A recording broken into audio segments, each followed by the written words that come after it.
The moment Samuel pushed a divorce lawyer's card into my hand, he didn't even ask, "Are you okay?" or "How are you feeling?" He just smirked, standing tall beside Amelia, my so-called best friend, who wrapped her arm around his like she had already won. Divorcing a wife who doesn't work, pay me $1,000 a month in alimony. Sounds good. Take care, Samuel chuckled.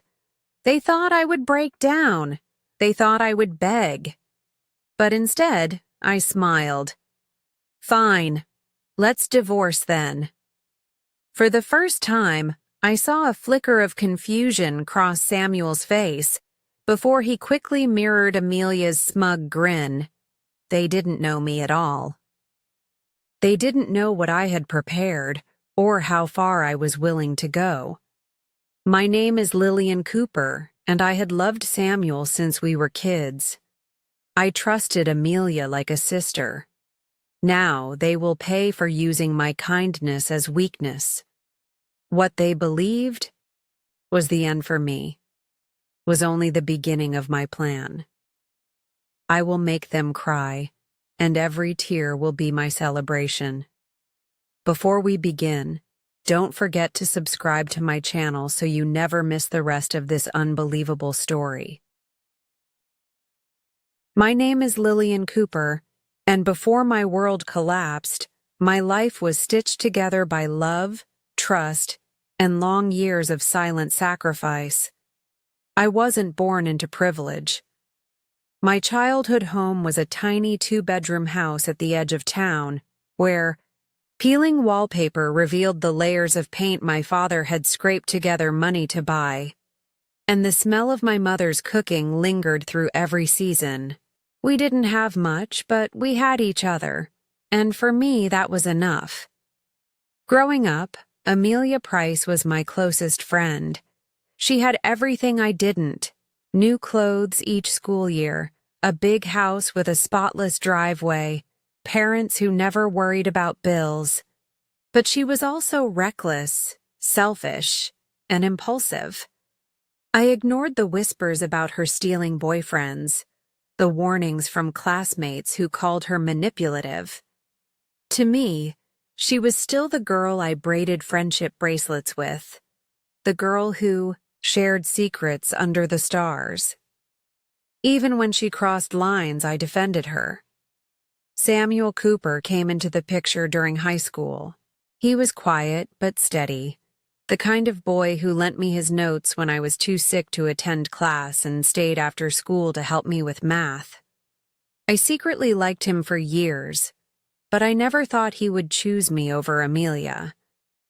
That's why, when he confessed his feelings to me, I felt my world tilt. Even Amelia seemed supportive at first, and for a while, life felt like a dream I had stolen. After college, Samuel and I married. We weren't rich, but I believed love would make up for everything. We rented a modest apartment, saving for a home we could call our own. I worked as an illustrator, drawing children's characters for small publishers. The pay was unpredictable, so I picked up side projects while managing the household. Samuel worked long hours in sales. It wasn't glamorous, but we managed to build a life together. And Amelia? She was still around, always circling our lives. She'd visit unexpectedly, always with a story to tell or a request for help. Sometimes she seemed envious of our stability. Other times she basked in it as though it was partly hers. Samuel and I both indulged her, believing she just needed people who wouldn't give up on her. But cracks began to form. Amelia brought home a fiancé, Henry Diaz, a kind man who worked for a top-tier firm. He was polite, grounded, and everything Amelia wasn't. I thought maybe marriage would settle her down. For a while, it did. We often spent holidays together, taking trips and laughing late into the night. I wanted to believe we had all finally grown into the family I had always dreamed of. Then, Amelia announced her pregnancy. From that moment, Samuel changed. He stopped smoking because Amelia said the smell made her sick. He used his vacation days to drive her to appointments. When I confronted him, he called me heartless. I told him I bought baby supplies, cooked meals, and even helped with errands, but I drew the line at him playing the role of her husband. His glare that night cut deeper than words. I began to feel invisible in my own marriage. Every fight ended, with Samuel defending Amelia. Every boundary I tried to set was dismissed as jealousy. The woman I had called my sister was weaving herself into my husband's life, and I was too stunned, too naive to stop it. The day Samuel ironed a shirt for Amelia's daughter Zoe's graduation, I realized how far things had gone. He wasn't just helping a friend. He was replacing Henry as the father. And Amelia encouraged it, hiding school events from Henry so that Samuel could play the role. The betrayal was too much to comprehend. When Henry finally showed me the GPS records of Amelia's car, my world collapsed again. Hotels, weekly meetings, proof that what I had tried to deny for years was reality. Amelia hadn't just taken my husband, she had erased me. But something inside me hardened. I had grown up surviving on scraps. I had learned to endure silence, poverty, and pain. Betrayal would not destroy me. Instead, it would forge me. That night, sitting with Henry at my kitchen table, we made a promise. We would not let Amelia and Samuel walk away unscathed. I thought of my parents, who taught me that dignity was the one thing no one could steal unless I handed it over. I thought of the years of sacrifice, the love I had poured into Samuel without asking for anything in return. All of it would be reclaimed. My hardship wasn't just in my childhood poverty or the loneliness of my marriage. It was in believing too long that kindness could fix people who thrived on cruelty. But from those ashes I began to rise. Amelia and Samuel had built their empire on lies, and I was ready to bring it all crashing down. If my past was marked by hardship and betrayal, then my present is proof that pain can be transformed into power. After Samuel and Amelia revealed who they truly were, I refused to remain the woman they expected, a broken ex-wife, a discarded friend. Instead, I poured every ounce of energy into my work. As an illustrator, I had always loved drawing whimsical characters and magical worlds. At first, it was only a side job. Children's magazines, small publishers, odd commissions. But when the divorce was finalized, I decided to bet everything on myself. I worked from dawn until midnight, sketching, rewriting, submitting manuscripts, and networking online. I sharpened my craft until one of my picture books was accepted by a respected publisher. The book took off in ways I couldn't have predicted. Parents shared it on social media, teachers requested it for classrooms, and bookstores asked for more copies. Soon after, I was invited to interviews and podcasts. My face was no longer just that of the woman abandoned by her husband. It was the face of a creator who inspired children through stories. Financially, my life changed as well.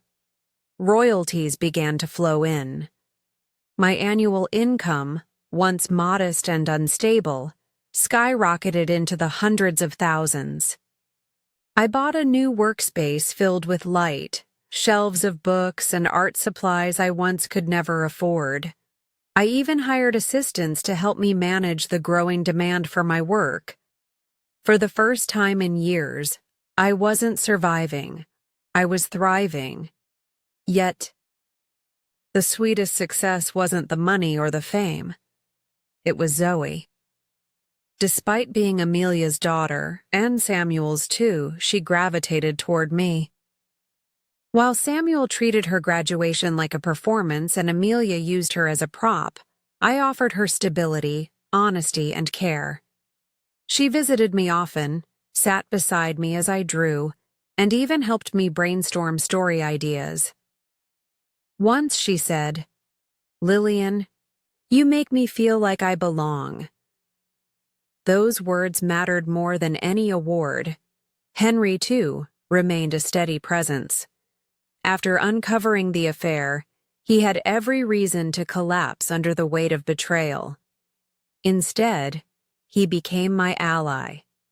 He moved closer to my new hospital during my illness, brought Zoe to visit me, and made sure I was never alone.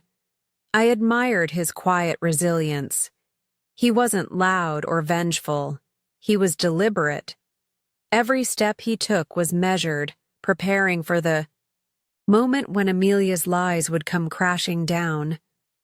Looking at Samuel and Amelia from a distance, their downfall was already visible.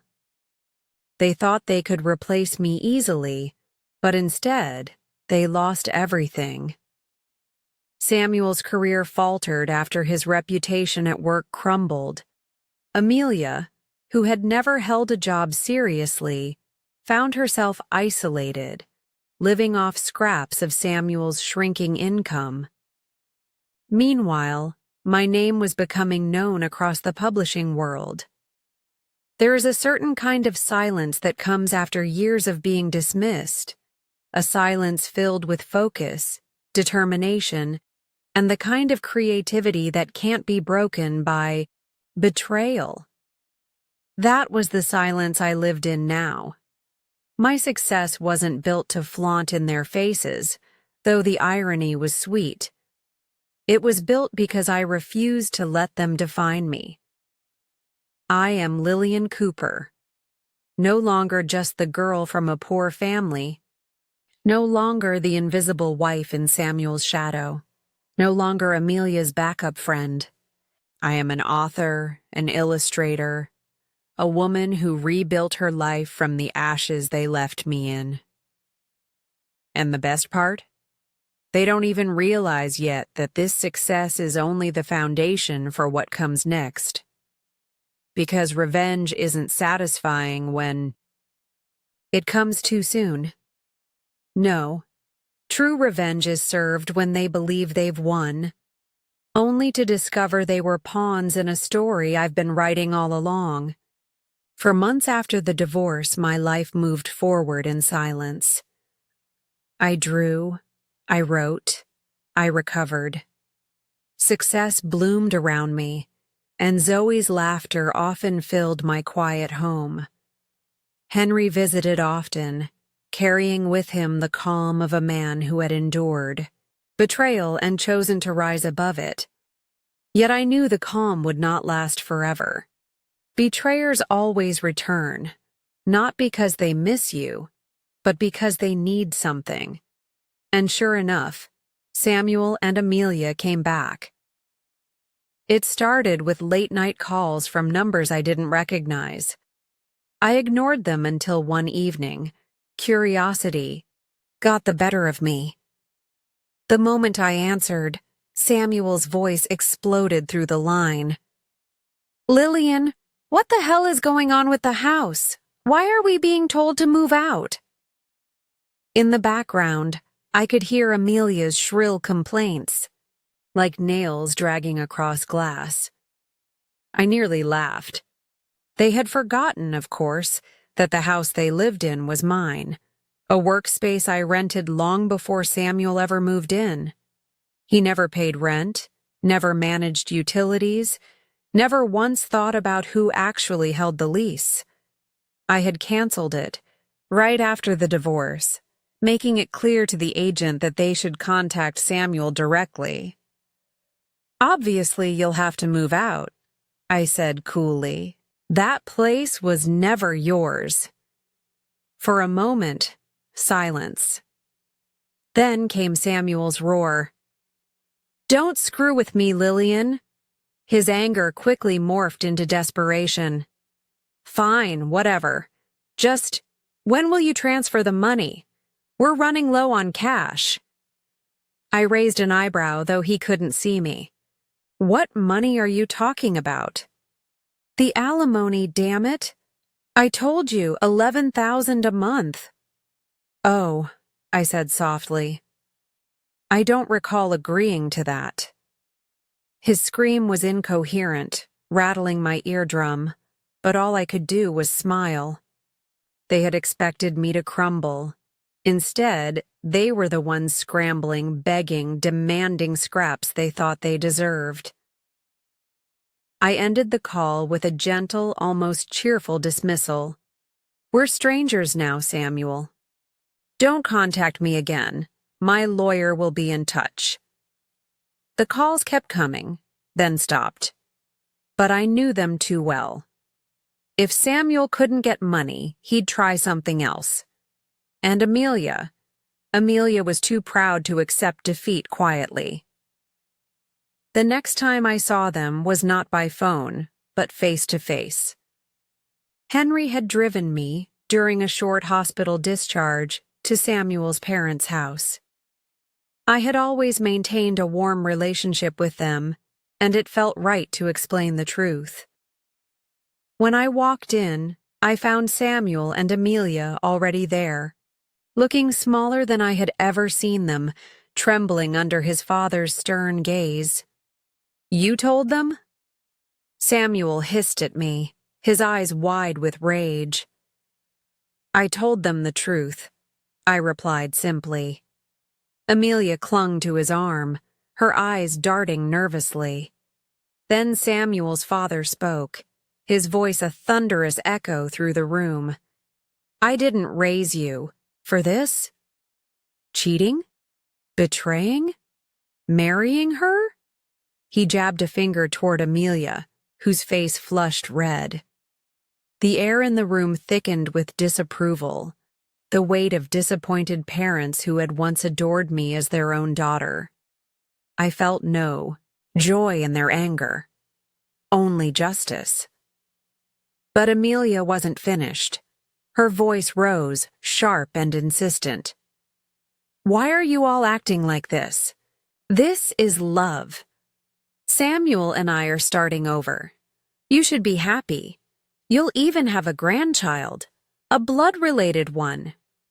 The silence that followed was chilling. Even Samuel's mother, gentle and forgiving by nature, recoiled at the words. Amelia tried to smile, tried to play innocence, but the disgust in the room was undeniable. And then Zoe, who had been quietly scrolling on her phone in the corner, spoke. Her words sliced sharper than any blade. "Enough already. It's disgusting." Everyone froze. Zoe didn't look up, her voice steady but filled with anger. "My dad is Henry. Whether we share blood or not, he's the only father I recognize. You—" She turned her glare to Amelia. "You were never my mother. You hid every school event from him just so Samuel could play pretend. You tried to erase him. But you can't erase me. I will never be yours." Her words shook Amelia to her core. I felt Zoe's hand slide into mine, her grip warm and steady. I hugged her, whispering, "You're mine too, Zoe. Always." Samuel's face darkened. He tried to laugh it off, mocking me, mocking Henry. "So that's it, huh? You two are together now? Pathetic. You'll never survive on Henry's salary. And you—" He turned on me. "You're sick. You'll just die miserable." I smiled, watching his bravado crumble. "You really don't know, do you?" "What are you talking about?" He sneered. "My income. It's not small. It's $500,000 a year. The shock on his face was delicious. Amelia's jaw dropped, her eyes wide in disbelief. And when I showed them proof, my bank account, the royalties, the contracts, they faltered completely. For the first time, they realized they had lost not just a person to exploit, but the very stability they envied. Their return, their smug attempt to intimidate me, had backfired spectacularly. This was only the beginning. Because once traitors return, you don't just send them away. You use their arrogance, their desperation, to set the stage for their final downfall, and I was more than ready to finish writing that story. Revenge is not something you serve cold. It is something you serve calculated. And calculation demands patience. When Samuel and Amelia slithered back into my life, begging, lying, pretending, I knew their arrogance would be my greatest weapon. They assumed I was still the woman who once excused their betrayals, the woman who believed love was enough. They didn't see the steel I had forged out of betrayal. The first step in testing their weakness was simple. I stopped resisting their contact. Instead of avoiding their calls, I let a few slip through. Not enough to suggest I cared, but enough to lure them into speaking too much. Samuel, always impatient, revealed himself within minutes. He complained of debts, of rent, of how Amelia deserved better. He even demanded that I cover their expenses, calling it a responsibility since you're the one with money now. The irony made me laugh privately. The man who once dismissed my career as a silly hobby was now begging for the income it generated. I didn't refuse outright. Instead, I tested him. Maybe, I said, my tone deliberately vague. But you'll need to prove you're serious. Put something in writing. Samuel agreed instantly, too desperate to sense the trap.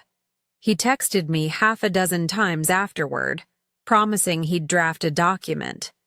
The very idea that he thought I might hand him money without consulting a lawyer showed how far gone he was. Meanwhile, Amelia tried a different tactic. Unlike Samuel's bluster, she relied on manipulation. She sent long, teary messages late at night, telling me she missed our sisterhood, that we had shared too many memories to throw everything away. In another life, those words might have broken me, but I knew her too well. I remembered the way she used to smile after stealing someone's boyfriend, the way she would tilt her head and say, "Don't be mad. It's just how I am." Amelia wasn't reaching out because she loved me. She was reaching out because she thought I could be exploited again. So I tested her too. I replied with a single sentence, "If you regret it, prove it." She didn't ask what I meant. Instead, she flooded me with half-promises. She'd explain, she'd apologize, she'd even convince Samuel to back off if I just met with her. I agreed to a meeting, but not alone. Henry insisted on accompanying me, and I allowed it. When we entered the cafe where we had agreed to meet, Amelia was already there, dressed in clothes that looked too expensive for someone supposedly struggling. She smiled wide, but it faltered when she saw Henry by my side. "Oh, you brought him," she said, her voice too tight to mask disappointment. "Of course," I replied. "You wanted to prove something, didn't you?" Her eyes darted nervously. She had hoped to manipulate me in private, but Henry's presence shattered that illusion.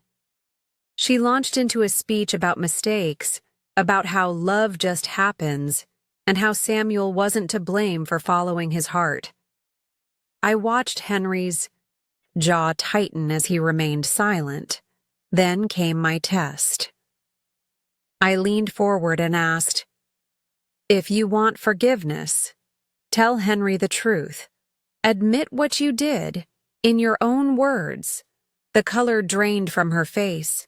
She stammered, twisted her napkin in her hands, then tried to laugh it off. "Why are you putting me on the spot? We're all adults here. What good does dragging it out do?" Her refusal was answer enough. She would never change. That evening, Henry and I sat together, going over the patterns we had observed. Samuel's desperation was financial. Amelia's desperation was social. She craved acceptance, reputation, the illusion of being admired. Those would be the angles we targeted. We began to gather more information. Henry still had access to records from Amelia's past spending habits. Credit cards, receipts, the trail of indulgence she had left behind even while claiming poverty. I hired a private investigator under the guise of legal preparation.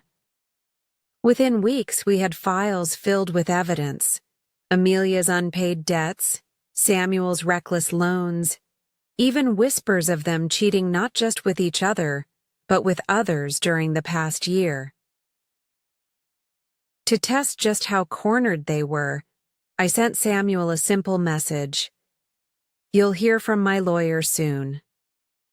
Within an hour, he called me 30 times. The panic in his voice when I finally answered told me everything. He begged, he cursed, he threatened, then begged again. His desperation was fuel, confirming how fragile their situation had become. Zoe, meanwhile, gave me insight neither Samuel nor Amelia suspected she could provide. She was observant, more than they gave her credit for. She told me how Amelia whispered on the phone late at night, pacing the hallway, sometimes crying, sometimes laughing nervously. She told me Samuel often disappeared for hours during the day, returning with excuses that didn't add up. Zoe didn't want to spy, but she wanted me to know. "They're planning something, Lillian. I can feel it," she said softly one evening. Her trust gave me strength. If Amelia and Samuel thought they could twist Zoe into their side, they were sorely mistaken. She had seen too much. She had felt too much. Loyalty couldn't be forced. It had to be earned. And in her eyes, Henry and I had earned it long ago. The true test came unexpectedly. One afternoon, I received an envelope slipped under my hospital door. Inside was a letter, handwritten by Samuel, claiming he wanted to make things right. He asked to meet in private, promising he had something important to confess. I recognized the ploy immediately. A desperate man doesn't confess unless he has ulterior motives, so I set a trap of my own. I agreed to the meeting, but informed my lawyer and arranged for Henry to remain nearby. When Samuel arrived, his charm was forced, his smile too wide. He spoke of forgiveness, of starting over, of how Amelia wasn't truly important to him. He leaned forward, lowering his voice, and suggested, "If you and I remarry, think of the life we could build with your income now." I almost laughed, in his face. This was his confession, not of guilt, but of greed.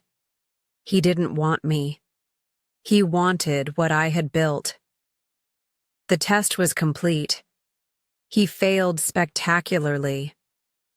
As I walked out of that meeting, Henry by my side, I realized the path ahead was clear. Samuel and Amelia weren't just careless, they were predictable. Their arrogance had blinded them, their greed had chained them, And now, with every word and every action, they handed me the tools to destroy them. The investigation was no longer about proving betrayal. We already had that. It was about mapping their weaknesses, about finding the precise moment to strike, so that when the truth came crashing down, it would leave nothing standing in its wake. The tests were over. The stage was set. And my story, the one I had been quietly writing in the shadows, was ready for its next chapter. The moment Samuel tried to lure me back with empty promises, I knew one thing for certain. He wasn't just reckless, he was stupidly reckless.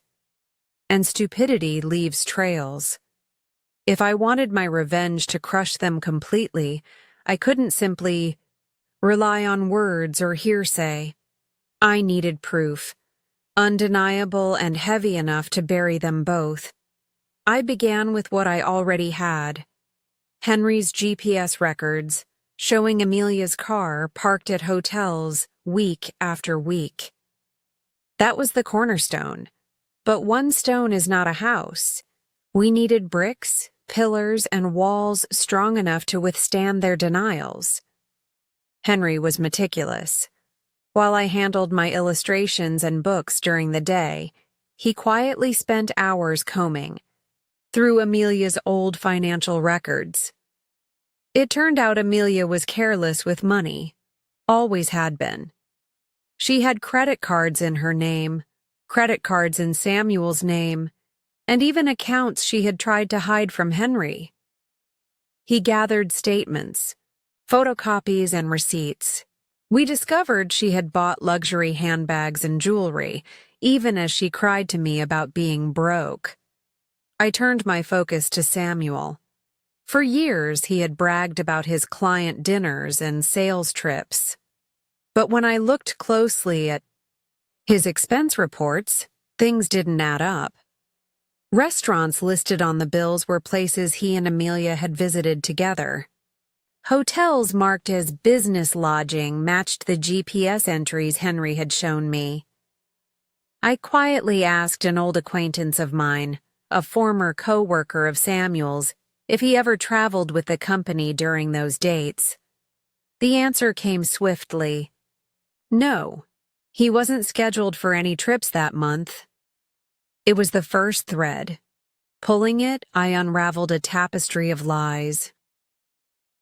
To strengthen the case, Henry and I decided to bring in a professional. The private investigator I had hired earlier agreed to dig deeper. He followed Samuel and Amelia discreetly, documenting their movements. Within 2 weeks, he handed us a folder thick with photographs.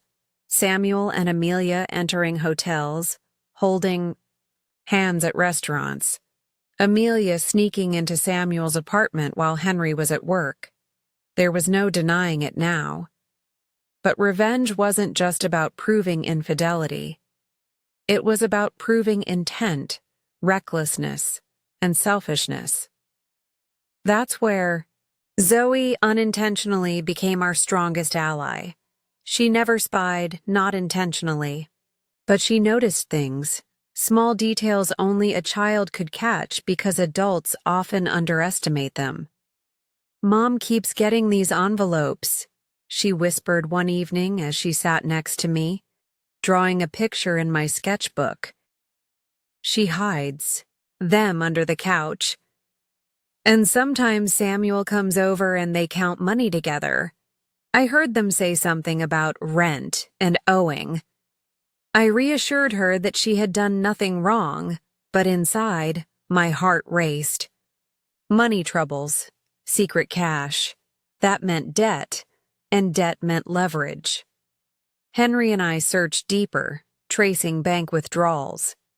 Samuel had borrowed large sums from payday lenders, the kind of sharks who charged interest high enough to drown anyone. Amelia had co-signed some of those loans. Together, they were entangled in a mess that was growing by the week. I asked my lawyer quietly what such evidence could mean in court. His answer was short but powerful. If you show this, they won't just lose reputation. They'll face legal consequences. The idea of them standing before a judge, trying to explain away the lies, made me smile for the first time in weeks. But I wasn't satisfied yet. I needed something sharper, something that would make them squirm the moment I revealed it. That's when the investigator found gold: recordings. He had managed to capture Samuel in a heated conversation with Amelia. "Anai?" The tape. Samuel's voice was bitter, venomous. "Why do we always have to take care of Zoe? She's your kid, not mine. If Henry wants her so badly, let him raise her. We've got enough to worry about." And then Amelia's response, cruel and cutting. "Henry's pathetic. He'll raise her anyway. That's why we keep him around. As for Lillian, don't worry, she's too weak to do anything." Hearing those words, I felt my stomach twist. Weak? That's what they thought of me? Every scar I carried, every sleepless night, every tear. They saw only weakness. And that was their fatal mistake. I stored the recording carefully. Proof-like. That wasn't just evidence. It was a dagger I could plunge into their arrogance at the perfect moment. Henry continued building our case with quiet determination. He spoke to colleagues at his firm, subtly confirming rumors about Amelia's absences. One coworker recalled seeing her with Samuel near a cafe during work hours. Another mentioned Amelia skipping meetings, claiming family emergencies. Piece by piece, Henry constructed a narrative that would leave no room for denial. I prepared my own arsenal. My success as an illustrator had given me platforms, interviews, articles, podcasts. I didn't use them directly against Samuel and Amelia yet, but I let hints slip, subtle mentions of betrayal and resilience. I wanted the world to see me as strong before I revealed who had tried to break me. That way, when the story came out, it wouldn't be about a victim. It would be about a survivor delivering justice. One night, Henry spread out all the evidence on my hospital table. Photographs, financial records, GPS logs, recordings, and witness statements. We studied them. Like generals planning a war. "They're cornered," he said quietly. "All it will take is one push and they'll collapse." I nodded, tracing my finger along a photograph of Samuel and Amelia laughing outside a hotel. But the timing has to be perfect. If we reveal this too early, they'll wriggle out, play the victim, maybe even manipulate Zoe. No. We wait. We let them think they're still winning, and then we strike. Henry met my eyes, and for a moment, I saw not just an ally, but something more. His loyalty, his patience, his quiet strength. It was a stark contrast to Samuel's cruelty. I felt gratitude, but also a flicker of something deeper, something I wasn't ready to name yet. As I packed the evidence back into folders, I thought about Amelia's laugh, Samuel's sneer, the way they had stood together when they handed me that divorce lawyer's card as if they had triumphed. They had no idea they were already finished. Evidence is power. And now, I held all the power. Soon, the world would see the truth, and Samuel and Amelia would finally understand that the woman they called weak had been preparing their downfall all along. When the folders of evidence were finally gathered, thick with photographs, receipts, recordings, and transcripts, I realized that I was holding more than just documents. I was holding the end of Samuel and Amelia's little empire. Yet revenge, I knew, could not be rushed. If I revealed everything at once, they might twist the story, cry victim, or lean on the sympathy of others. What I wanted was not a single strike, but a collapse so thorough they wouldn't know which way the ruin had come from. Henry and I spent long nights in quiet rooms, the hum of the hospital machines marking time as we whispered over the details. He had an analytical mind, patient and precise, and together we examined every piece of evidence. Amelia's debts, Samuel's fraudulent work reports, the recordings where they mocked me and treated Zoe like a burden. Each of these was powerful. Alone, but when combined, they became unstoppable. The question was no longer whether we could ruin them, but how to do it in a way that left no escape routes. The first step was to decide on timing. Samuel's company was approaching its annual review period, the one stretch of the year when every number, every expense, every report was scrutinized. If the fraudulent receipts reached the compliance office, then the fallout would be immediate. Meanwhile, Amelia had been bragging to anyone who would listen that she was organizing a school fundraiser. Her fragile social reputation depended on that event. If whispers of her behavior surfaced just before it, she would be stripped of the one thing she cared about most: admiration. Henry arranged the practical side, ensuring copies of records were in the right hands, scheduling quiet meetings with my lawyer, and setting up the investigators' findings so they could be delivered at just the right moment. I focused on the narrative itself. People believe stories more than numbers, and I was, after all, a storyteller. I thought about how to frame my experience not as a tale of victimhood, but as a journey of resilience.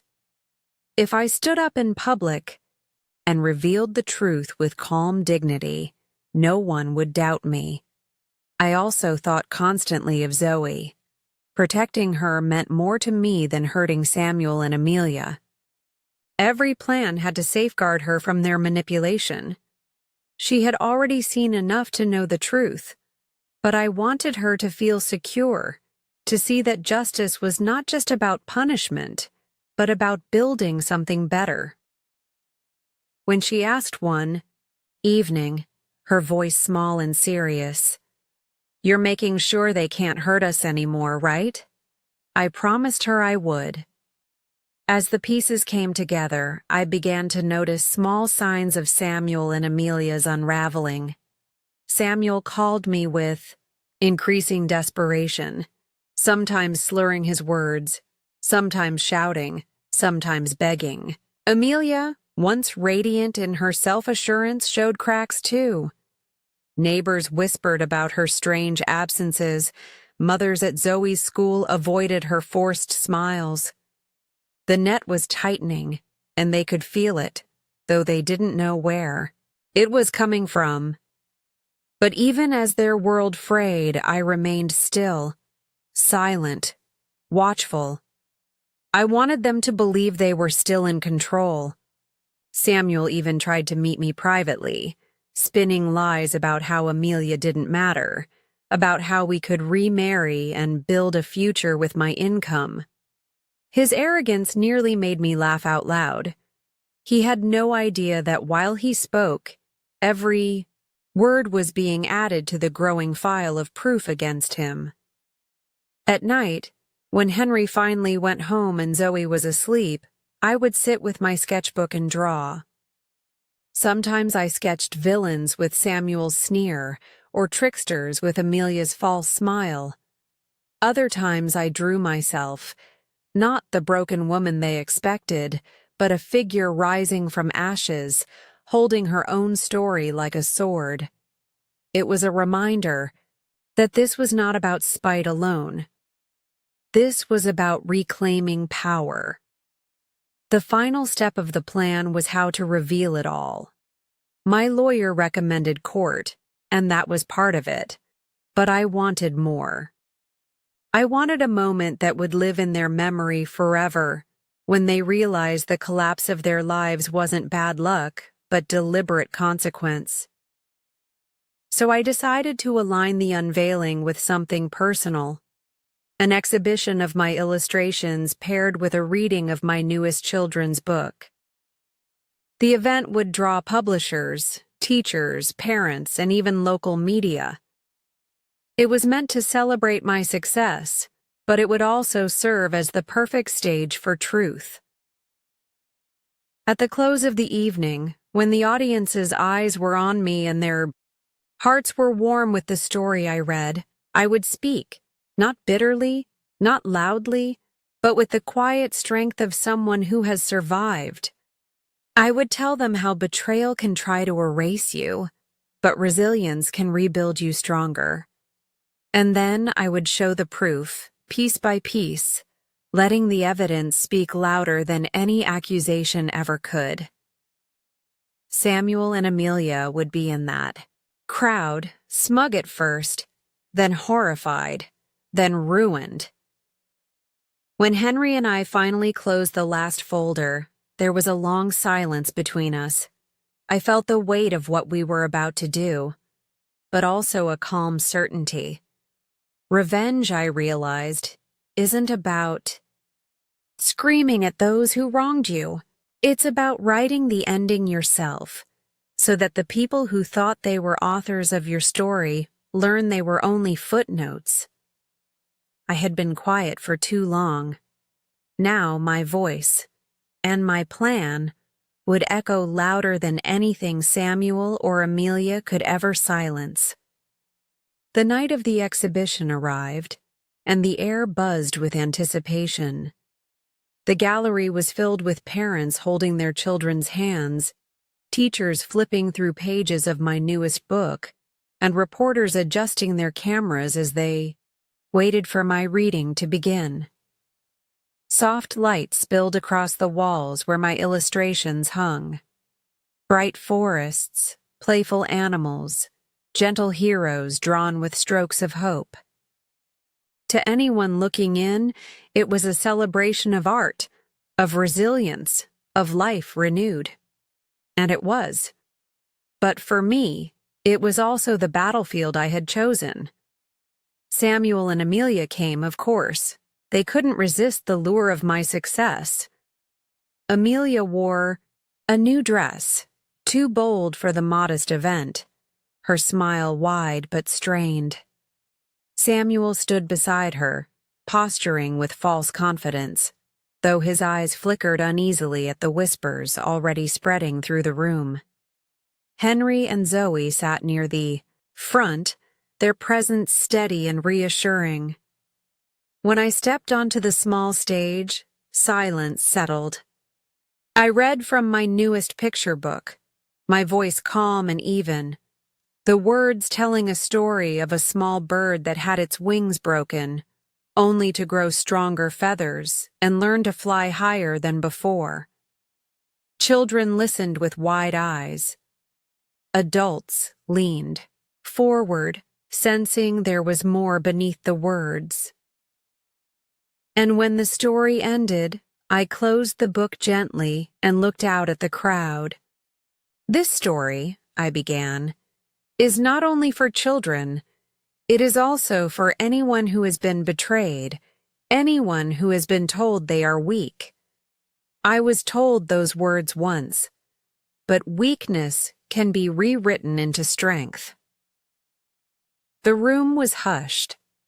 I saw Samuel shift uncomfortably, Amelia's smile tightening like a mask that no longer fit.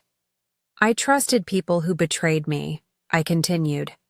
I gave them my love, my loyalty, my kindness, and they thought they could erase me. But tonight, I stand here not erased, not broken, but stronger. And I want you all to know the truth.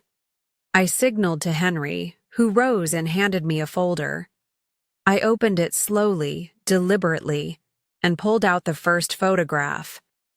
Samuel and Amelia entering a hotel together. Gasps rippled through the audience. I laid it on the stand. Next came the financial records, showing fraudulent expenses. Then the transcripts of recordings. And finally, I played the audio. Samuel's voice filled the room, sharp and cruel. "Why do we always have to take care of Zoe? She's your kid, not mine." And then Amelia's cutting reply. "Henry's pathetic. That's why we keep him around. As for Lillian, she's too weak to do anything." The audience's shock was palpable. Parents shielded their children's ears. Teachers shook their heads in disgust. The murmurs grew louder, turning into a tide of condemnation that washed over Samuel and Amelia. I didn't raise my voice. I didn't need to. I simply said, "These are the people who thought betrayal had no consequences. But the truth always arrives."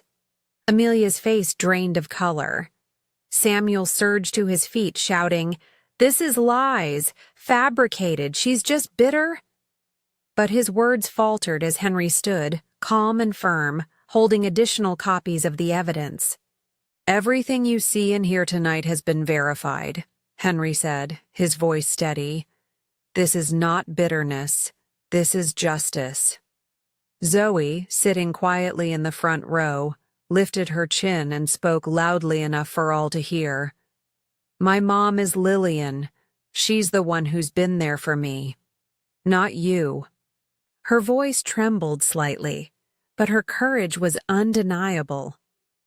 The room erupted in applause.